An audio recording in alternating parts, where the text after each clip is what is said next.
Ambulance, fire truck और यहाँ तक कि पुलिस की गाड़ियाँ हर जगह एक जैसी नहीं होती। सिचुएशन के हिसाब से इमरजेंसी गाड़ियों को कभी कभी तो बहुत ही उबड़ खाबड़ टेरेन पार करना पड़ता है, कभी कभी डेंजरस कंडीशन से गुजरना पड़ता है और कभी तो हवा की रफ्तार से बहुत तेज दौड़ना पड़ता है।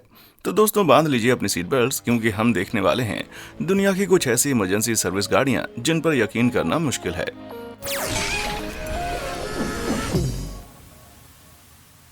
The super ambulance. जापान में कई तरह की दिलचस्प और यूनिक गाड़ियां देखी जा सकती हैं, लेकिन सुपर एम्बुलेंस की शेप और साइज का कोई मुकाबला ही नहीं है। यह शानदार बस एक मॉडिफाइड हैवी ड्यूटी व्हीकल है जिसे एक बड़ी एम्बुलेंस में बदल दिया गया है। सड़क पर गाड़ी चलाते हुए आप इसे दूसरी किसी बस की तरह समझ सकते हैं, लेकिन जब इसे पार किया जाता है तो ये सचमुच अपनी पंख फैला लेती है। बस के लेफ्ट और राइट दोनों हिस्से 6.5 फीट तक खुल जाते हैं, जिससे 430 स्क्वायर फीट में काम करने जितना फ्लोर स्पेस मिल जाता है। ये इसके ओरिजिनल साइज का लगभग 3 गुना है। इसके हर इंच का अच्छी तरह से इस्तेमाल किया जाता है। बस में मौजूद एक्स्ट्रा जगह इसे एक इमरजेंसी फर्स्ट एड क्लिनिक में बदल देती है, जिसे एक्सीडेंट या इमरजेंसी साइट्स पर घायलों की मदद के लिए भेजा जाता है। पूरी तरह से खोले जाने पर बस की दीवारों से 8 अलग अलग बेड्स बाहर निकल जाते हैं, जिससे डॉक्टर्स को काम करने के लिए काफी जगह मिलती है। यार, मैं आपके बारे में तो नहीं जानता, लेकिन मुझे तो इसे देखकर ही बेहतर महसूस हो रहा है। लेकिन क्या आप जानते हैं कि आपको बेहतर कैसे महसूस होगा? नीचे दिखाई दे रहे लाइक और सब्सक्राइब बटन्स को दबाकर। मैं कोई डॉक्टर तो नहीं हूं भाई, लेकिन मुझे पूरा यकीन है कि मेरे चैनल को सब्सक्राइब करने से आपकी सारी प्रॉब्लम सॉल्व हो जाएगी। मैं गारंटी देता हूँ आपको अपने सभी नॉलेज गैप्स का इससे बेहतर इलाज कभी नहीं मिलेगा।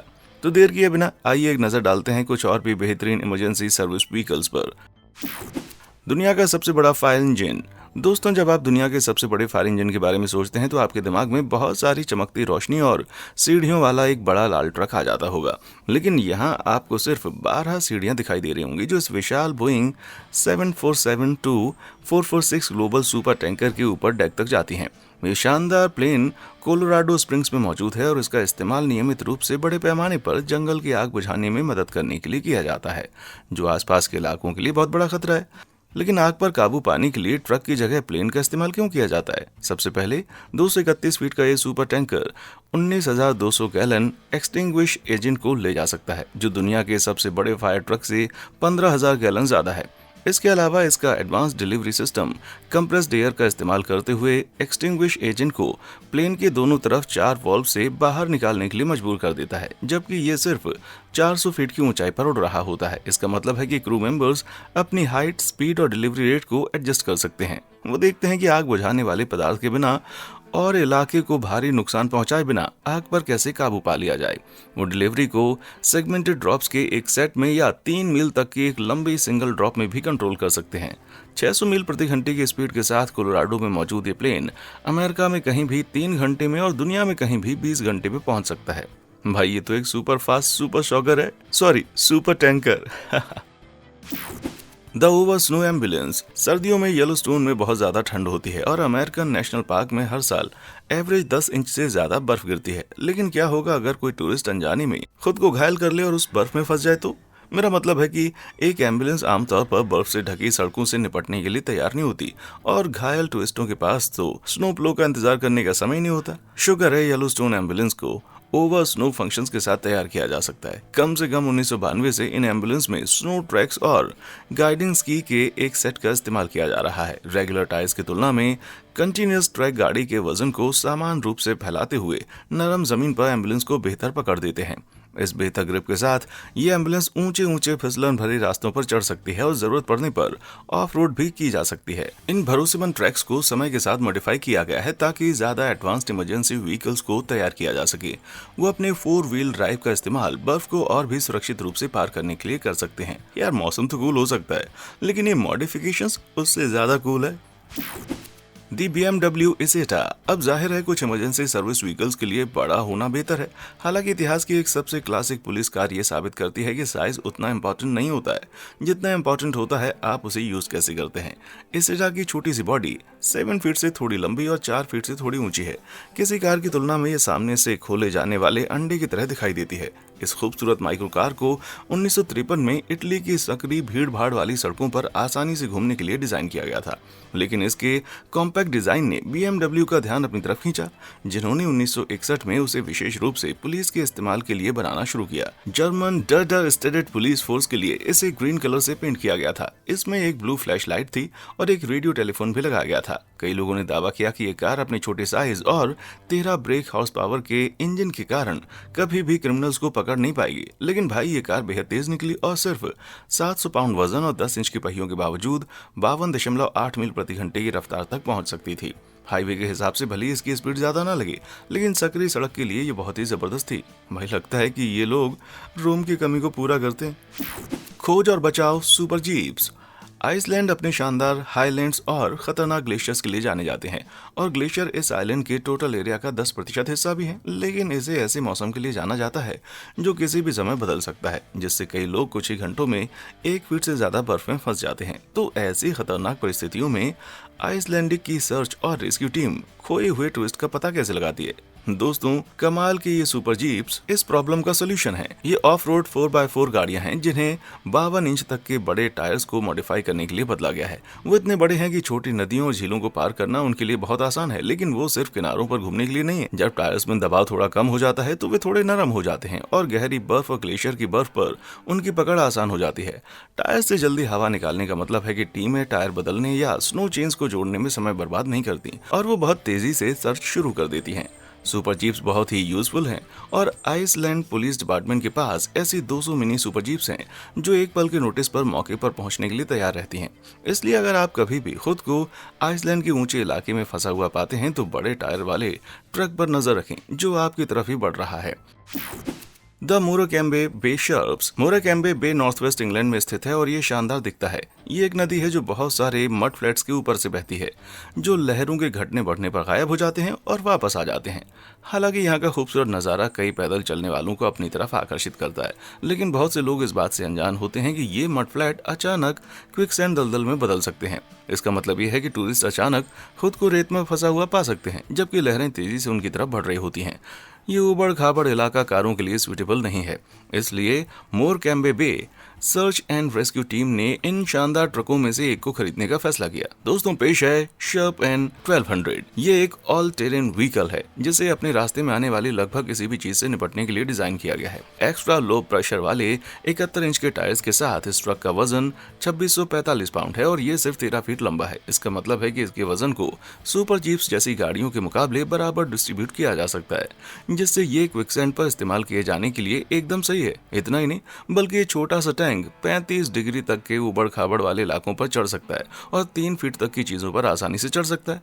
ये पानी में भी जा सकता है और इसलिए मोरकैम्बे बे के लिए ये एकदम सही है। हालांकि ये सिर्फ 3.7 मील प्रति घंटे की रफ्तार से आती हुई बड़ी लहरों को ही कंट्रोल कर सकता है।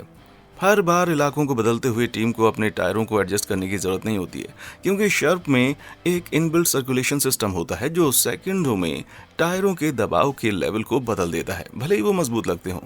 पर मुझे नहीं लगता कि रेस्क्यू टीम अपने इस ट्रक को लेकर बहुत लापरवाह होगी, ये देखते हुए कि एक ट्रक की कीमत 60,000 पाउंड है, जो लगभग $81,000 है। इतने छोटे ट्रक को देखते हुए ये बहुत महंगा लगता है, लेकिन वो कहते हैं ना कि छोटा पैकेट बड़ा धमाका। हैगलून BV206। हालांकि मोरकैम्बे को क्विकसैंड से लड़ने में मदद करने वाले शार्प इकलौते ट्रक नहीं है, उनके पास एक हैगलून BV206 भी है। हैगलून को देखकर ऐसा लग सकता है जैसे कि 2 बेबी टैंक एक साथ बंधे हुए हैं, लेकिन समय के साथ ये सबसे डायनामिक इमरजेंसी व्हीकल्स में से एक साबित हुआ है। 1970 के दशक में बैंडवैगन 206 को स्वीडन आर्मी के लिए एक ट्रैक ऑल टेरेन कैरियर के रूप में डेवलप किया गया था। इसमें 4 पावर ट्रैक वाले 2 यूनिट्स हैं, जिसका मतलब है कि वो एक ही समय में 4x4 ड्राइव कर सकते हैं। इतना ही नहीं, बल्कि इसकी पूरी लंबाई वाले ट्रैक और हल्के शरीर के कॉम्बिनेशन से जमीन पर दबाव भी काफी कम हो जाता है। ये उबड़ खाबड़ इलाकों पर आसानी से चढ़ सकता है और ये अपने ट्रैक का इस्तेमाल करके पानी पर भी चल सकता है। इसका मैक्सिमम कार्गो वेट 4,940 पाउंड है और टोटल 17 लोगों को इसमें ले जाया जा सकता है। इस शानदार छोटी मशीन ने जल्दी ही कई दूसरे देशों का ध्यान अपनी तरफ आकर्षित किया, लेकिन सिर्फ मिलिट्री के लिए नहीं, दुनिया भर में सर्च और रेस्क्यू, मेडिकल यूनिट्स और यहाँ तक कि फायर डिपार्टमेंट्स द्वारा टूल्स को ले जाने के लिए स्मॉल यूनिट सपोर्ट व्हीकल का इस्तेमाल किया जाता है। ये एम्फीबियस है, इसलिए इसे लाइफ बोट सर्विसेज द्वारा पसंद किया जाता है, क्योंकि ये लहरों से लड़े बिना हल्की नावों को पानी से बाहर खींच सकता है। भाई ये एक बहुत ही बड़ी मदद है। The Mojave eagles. दोस्तों, जब मिलिट्री के मामले की बात आती है तो एम्बुलेंस को जहां तक हो सके मोबाइल और इंटरेक्टिव होना चाहिए, क्योंकि उनके मरीज युद्ध के मैदानों या इमरजेंसी एरिया जैसे बेहद खतरनाक इलाकों में हो सकते हैं। स्विस मैन्युफैक्चरिंग कंपनी मोविग ने एक टेक्निकल लाइट वेट व्हीकल बनाया है जो एक शानदार एम्बुलेंस भी है। यह है ईगल 6x6। ये एक मिलिट्री एम्बुलेंस है जो 22 फीट से ज्यादा लंबी, 7 फीट से ज्यादा चौड़ी और 7.5 फीट ऊंची है।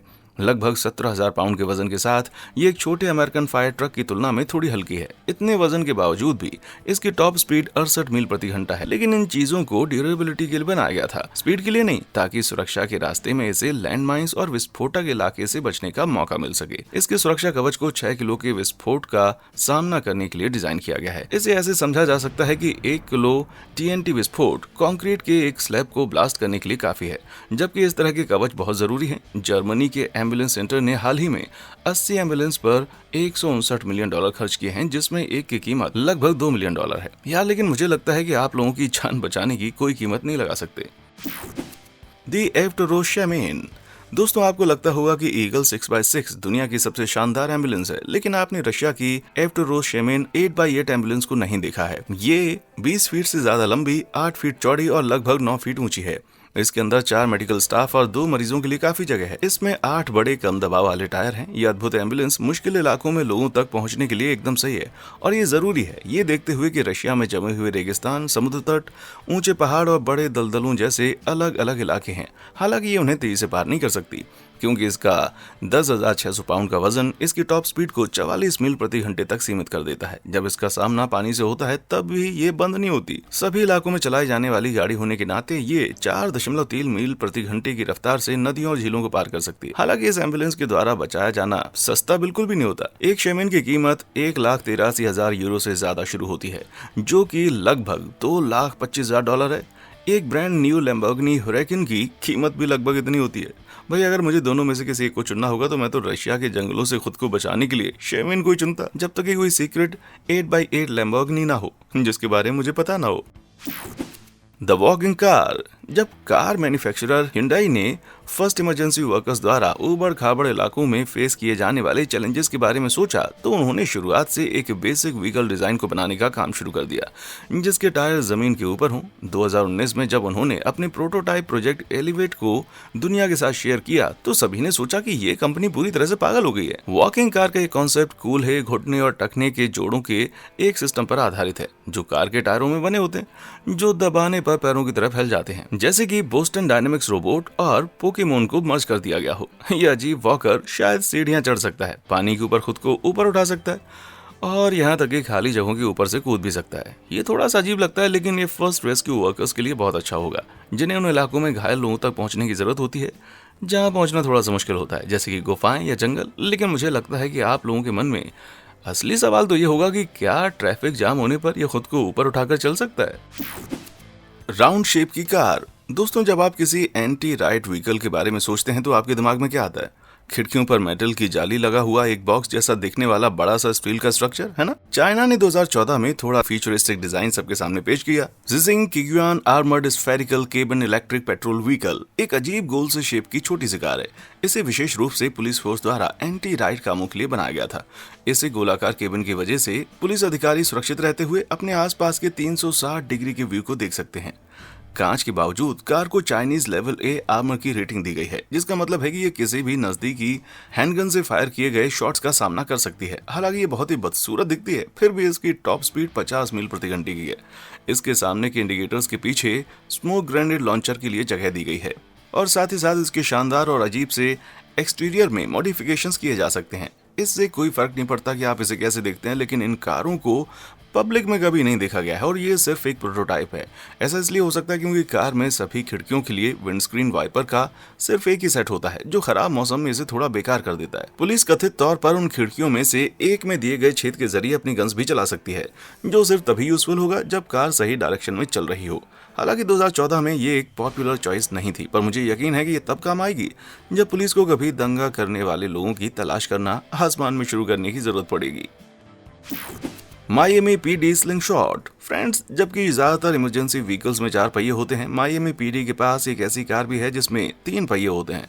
पोलारिस इंडस्ट्रीज ने 2018 में पुलिस डिपार्टमेंट को अपना एक ट्रेडमार्क स्लिंगशॉट दिया, जिसमें डिपार्टमेंट के सभी रंग और यूनिफॉर्म शामिल थी। स्लिंगशॉट का वजन लगभग 1750 पाउंड है और इसमें 5 स्पीड मैनुअल ट्रांसमिशन के साथ 173 हॉर्स पावर का इंजन है। स्लिंगशॉट उतनी ही तेज है जितनी ये दिखती है।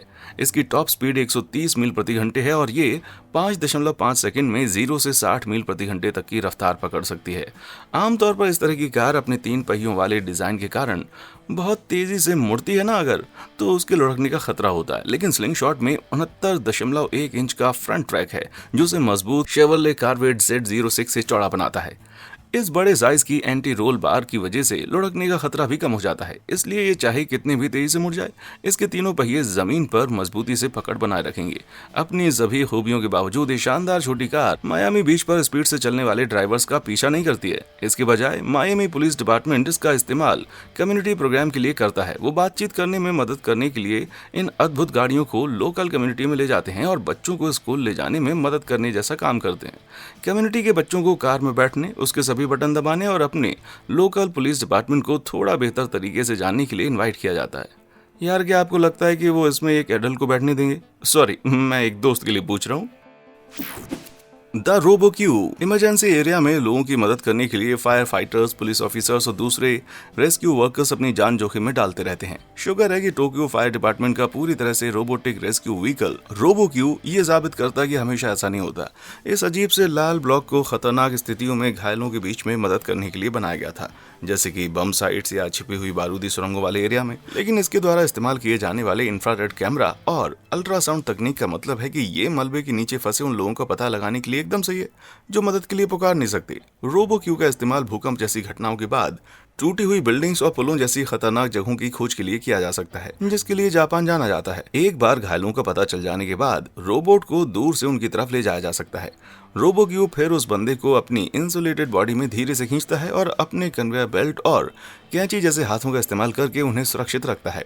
और ये सब बचाव दल को खतरे में डाले बिना किया जाता है। फुकुशिमा दाइची न्यूक्लियर डिजास्टर के बाद इस शानदार डिजाइन को बनाया गया था। ऐसी खतरनाक रेडियो एक्टिव घटनाएं इमरजेंसी वर्कर्स के लिए बड़ी मुश्किलें खड़ी कर देती हैं। घायल लोगों को बचाने के लिए वो रेडिएशन के खतरनाक लेवल्स के संपर्क में आने का जोखिम उठाते हैं। रोबोक्यू जैसे रोबोट को रेडिएशन का सामना करने के लिए मॉडिफाई किया जा सकता है। इसका मतलब है कि उसका इस्तेमाल किसी और की जिंदगी को खतरे में डाले बिना बचाने के लिए किया जा सकता है। The aerial PL1।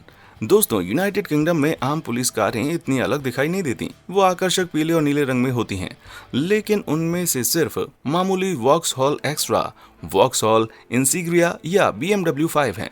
लेकिन उनमें से एक है जो सबसे अलग है और वो है एरियल एटम 3.5R, जिसे एरियल PL1 के नाम से भी जाना जाता है। एवन और समरसेट कांस्टेबलरी ने शहर की बढ़ती मोटरसाइकिल समस्या से लड़ने में मदद करने के लिए 2014 में इस छोटी सी गाड़ी को अपने रैंक में तैयार किया था। गर्मियों के महीने में एवन और समरसेट की सुंदर सड़कें बाइक सवारों को बहुत आकर्षित करती हैं, लेकिन खतरनाक ड्राइविंग से बहुत ही भयानक दुर्घटनाएं भी हो सकती हैं। 2005 और 2013 के बीच इस इलाके में हर साल औसतन 143 मोटरसाइकिल सवार सड़कों पर गंभीर रूप से घायल हुए हैं। इसलिए पुलिस ने फास्ट स्पीड को कम आकर्षक बनाने के लिए एरियल PL1 लाने का फैसला किया। 350 ब्रेक हॉर्स पावर के इंजन के साथ ये सिर्फ 2.6 सेकंड में 0 से 60 मील प्रति घंटे की रफ्तार पकड़ सकती है, जो इसे दुनिया की सबसे तेज कारों में से एक बनाती है। इतना ही नहीं, ये सिर्फ 6 सेकंड में 100 मील प्रति घंटे की रफ्तार पकड़ सकती है। यहाँ तक कि सबसे बेहतरीन बाइकर्स भी इन आंकड़ों का मुकाबला नहीं कर सकते। लेकिन दुख की बात है कि एरियल PL1 को स्पीड डस्टर्स को पकड़ने के लिए अभी इस्तेमाल नहीं किया जाता। ये पुलिस के सेफर राइडर का अभियान का हिस्सा था, जिसे बाइकर्स को गांव के इलाकों में जाने से रोकने के लिए डिजाइन किया गया था और ये कामयाब भी रहा। 2014-2018 के बीच खतरनाक तरह से घायल लोगों की औसत संख्या घटकर केवल 96 रह गई। ऐसा लगता है कि सिर्फ एक चीज है जो इन बाइकर्स की स्पीड को स्लो करने से रोकती है, और वो है खतरनाक एक्सीडेंट का डर नहीं, बल्कि पकड़े जाने का डर। दुनिया की सबसे फुर्तीली कारें। दुबई एक शानदार और ग्लैमरस शहर होने के लिए जाना जाता है, लेकिन अमीरों के इस शहर में भी सख्त नियम है। और अगर कोई अमीर ज्यादा एक लग्जरी कार को ये सोचकर तेज चलाने की कोशिश करता है कि वो आसानी से बच जाएगा, तो वो गलत होगा। क्योंकि दुबई की पुलिस फोर्स के पास ना सिर्फ तेज कारें हैं, बल्कि उनके पास अब तक की सबसे तेज कारों की एक पूरी आर्मी है। इसमें स्पीड मॉडिफाई की गई लैम्बोर्गिनी एवेंटाडोर शामिल है, जो कि 2.9 सेकंड में 0 से 60 मील प्रति घंटे की रफ्तार पकड़ सकती है। एक दिलचस्प मासेराटी ग्रैंड टूरिज्मो भी है, जिसकी टॉप स्पीड 186.4 मील प्रति घंटा है। हालांकि बुगाटी वेरोन निश्चित रूप से उन सभी में सबसे शानदार और अद्भुत है। इस सुपर कार में 1200 हॉर्स पावर का इंजन है, जो इसे एक रॉकेट की तरह 253 मील प्रति घंटे की टॉप स्पीड तक ले जाता है।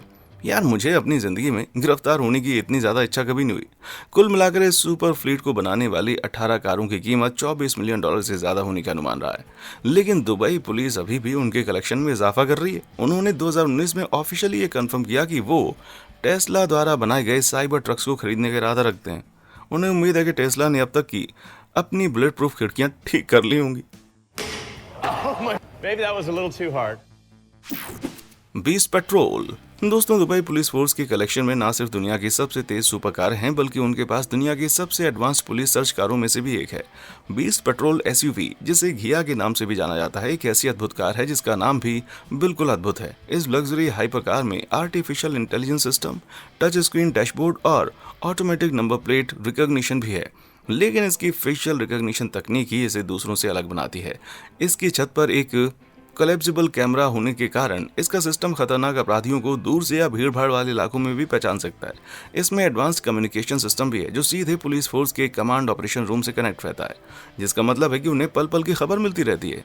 घिया के बारे में लगभग कोई भी इंफॉर्मेशन पब्लिक को नहीं बताई गई है, लेकिन इसके डरावने रूप की वजह से मुझे नहीं लगता कि कोई भी मुजरिम इसके साथ छेड़छाड़ करने की कोशिश करेगा। The flying scorpion. दोस्तों, दुबई की कभी ना खत्म होने वाली माइंड ब्लोइंग पुलिस व्हीकल्स की आर्मी में एक और कमाल का हथियार है, जिसकी बात ही अलग है। पहियों के बजाय 4 घूमने वाले ब्लेड के साथ S3 2019 हुआ बाइक को सड़कों पर घूमने के लिए नहीं, बल्कि उनके ऊपर चलने के लिए डिजाइन किया गया है। इस हुआ बाइक की यूनिक डिजाइन में एक पायलट सीट और जॉयस्टिक कंट्रोल भी है, जिससे ये एक ड्रोन, एक मोटरसाइकिल और एक गेमिंग कंसोल का अजीब सा मिला जुला रूप लगता है। Single frame carbon fibre body की बदौलत इस बाइक का पूरा वजन सिर्फ 253 पाउंड ही है। इसके 3 कार्बन प्रोपेलर बड़े पैमाने पर 802 पाउंड का जोर पैदा कर सकते हैं, जिससे एक व्यक्ति के साथ भी ये ऊपर उठ सकता है। लेकिन देखने में जितना कूल लगता है, इसमें कुछ कमियां भी हैं। ये बाइक पायलट के साथ 10 से 25 मिनट या ड्रोन के रूप में 40 मिनट तक ही उड़ान भर सकती है, और इसकी कीमत $1.5 लाख है। इसके अलावा कानूनी रूप से इसे सिर्फ 60 मील प्रति घंटे की स्पीड से चलाया जा सकता है, जिसका मतलब है कि ये जल्दी ही हाई स्पीड में किसी का पीछा नहीं करेगी। हालांकि मेरा मानना है कि ये उन बिल्लियों को बचाने में काफी मददगार होगी, जो कि पेड़ों के ऊपर फंस जाती हैं। दोस्तों, अगर खुद को बचाने के लिए आपको इनमें से किसी एक शानदार गाड़ी को चुनना पड़े, तो आप कैसे चुनेंगे? मुझे नीचे कमेंट सेक्शन में आकर बताएं। और हाँ, देखने के लिए शुक्रिया।